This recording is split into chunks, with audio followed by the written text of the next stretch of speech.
Where were you today? I went out to my mom's. You went to your mom's. You saw those friends of yours again. No, I ran into some people at the grocery store.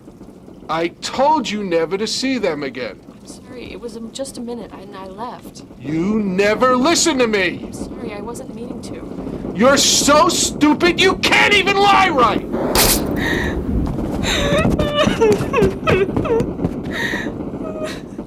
Slapped. Kicked. Punched. Choked. Dominated. Scared. Base to 35620. 35620, go ahead. Yes, could you please respond to 812 Highview for a domestic? We're calling in. There's a woman screaming and there's glass breakage. All right, we're on the way. Going on a domestic violence call is probably one of the most dangerous situations a police officer can respond to. You never know who's going to come at you, and a lot of times it's difficult to figure out who's abusing who. There's one case I've gone back to the house 15 times, which really disgusts me. Every time I go, there's no grounds for arrest, and they always tell me, nothing's going on. Police!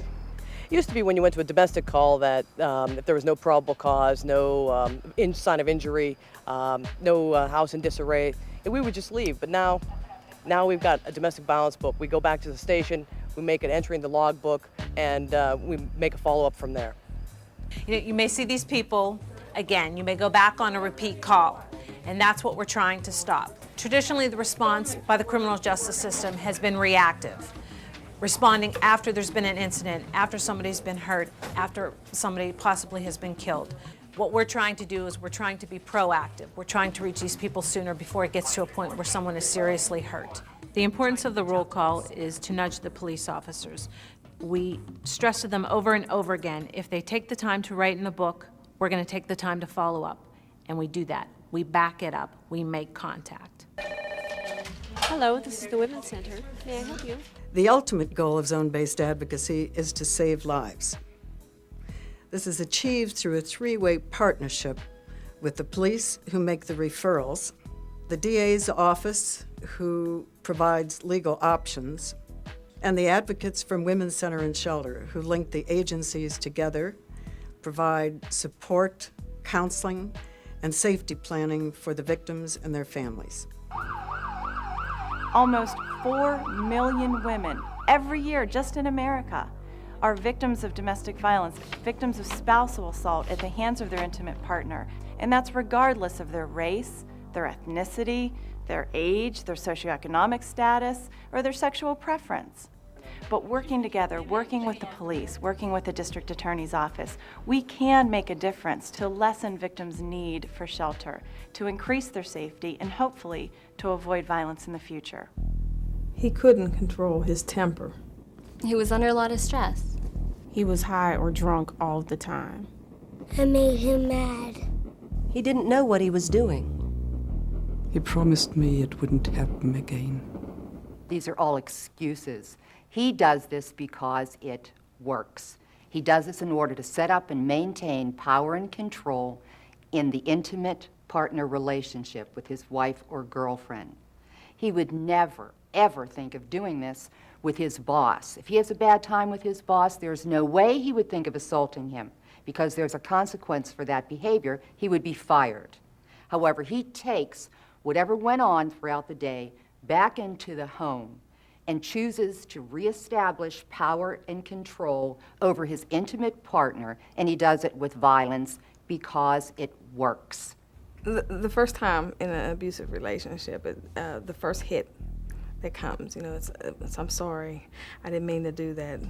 The second time, it was your fault. If you hadn't made me do that, I wouldn't have done that. And it builds on. It keeps going. The times get closer. It builds up to a daily abusive tearing of the soul. I was in a relationship with my ex-husband for a total of 16 years. We had lived together before we were married, and it was always an abusive situation from the very beginning. We have an 11-year-old and an 8-year-old son, and it has really affected them as well. You know, you always have to have your space. My husband would always violate that space. He would get nose to nose with you and scream at the top of his lungs. It was mostly a verbal, abusive relationship, but towards the end it got violent. One night I woke up and I found him, he had his hands around my throat, choking me. He's broken my face here, he's broken my face here, here. I never did anything right. From the day we met, it basically was pretty violent. We both drank, we'd fight, and I thought that that was normal. I owned a business, I was making $100,000 a year. My husband had control of the money, and there was never anything left. I just couldn't understand. On one occasion on my birthday, I was assigned to sleep in bed. He came up, grabbed me by the ankles, drugged me out, drugged me down the stairs, started smacking me, telling me he knew I wanted a divorce. Well, of course, I denied it. I was scared. I couldn't say, well, yeah, I do. He might have killed me. One night he got me into a corner and he told me I had to sign custody papers for my son to him.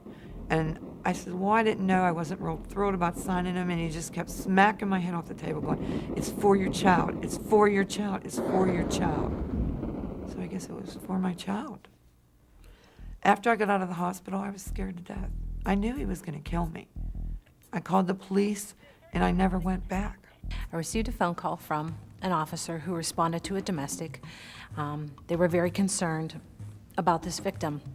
When I called and I reached the victim and I identified myself and said who I am and where I work and what I'm trying to do, the voice on the other phone was just a literal cry for help. Just help me, please help me.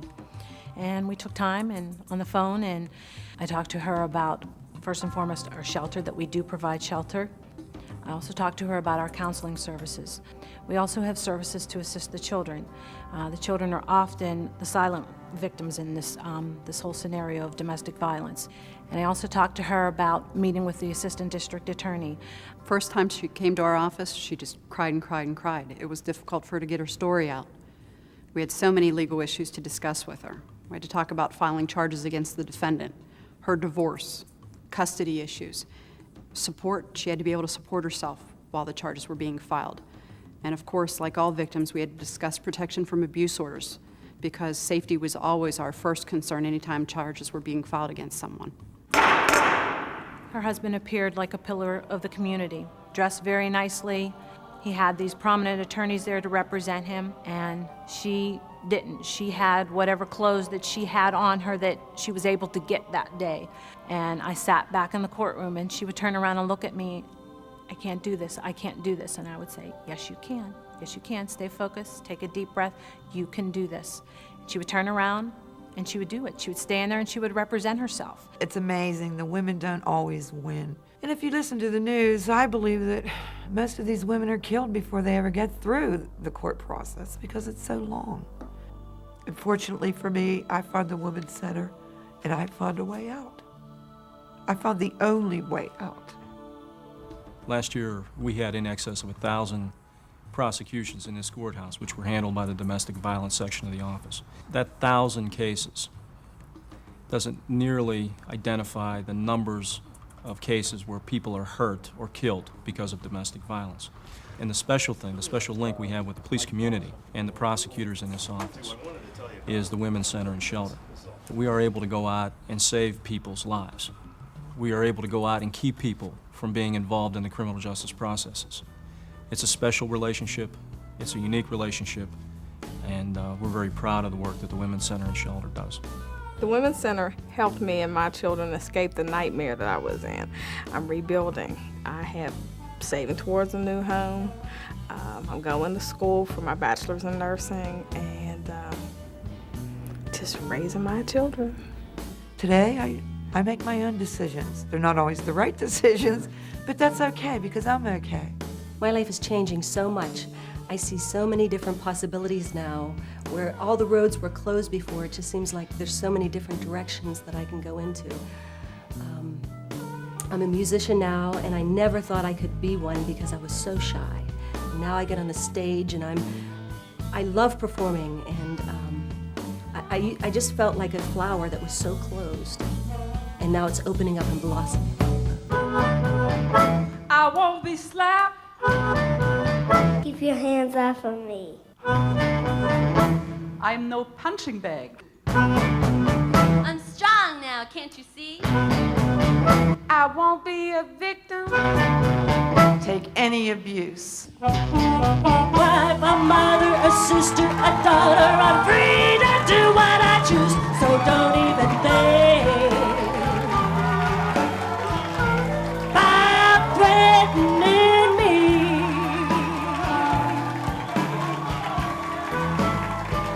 'Cause I'm a wife, a mother, a sister, a daughter, a wife, a mother, a sister, a daughter, a wife, a mother, a sister, a daughter, I'm safe.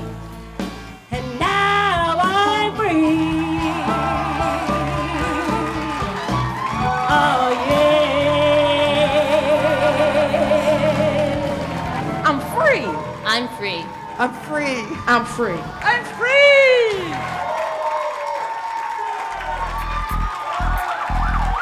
35620, go ahead. Neighbor calling in, there's a woman screaming and there's glass breakage.